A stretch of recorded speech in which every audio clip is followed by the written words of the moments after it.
A well-prepared company for a data breach looks much like a company that's well-prepared for a disaster.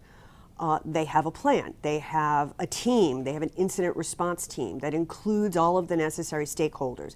The plan has already identified service providers, because sometimes that takes a long time for companies to figure out who is going to do things.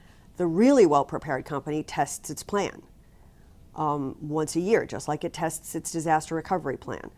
They do tabletop exercises that run a mock breach so that everybody understands what they're supposed to do, what their roles are with respect to an incident.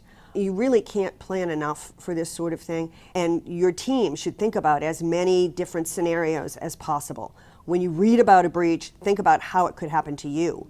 Run those facts with your team and talk about it. The team shouldn't meet for the first time the day of a breach. That shouldn't happen.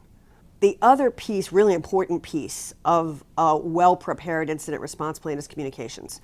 The communications, your crisis management team, your communications people, your inside and outside PR folks need to be prepared for this kind of an occurrence.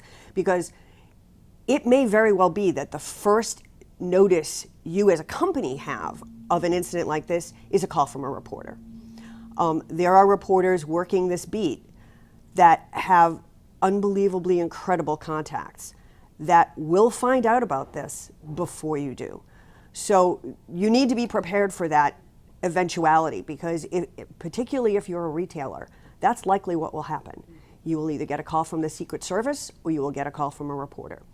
The cautionary tale is honesty is good, too much honesty is bad. Mostly because in these situations, the reporter or law enforcement may have more information than you do and may not be forthcoming with it. So you need to be upfront to acknowledge that you've been contacted, but you have to take your time to make sure that you at least have the facts. It's a good idea to make sure that you don't put your head in the sand, but making public statements too soon just requires that you backtrack, and then you've dug yourself another hole. First rule of holes: when you're in one, stop digging.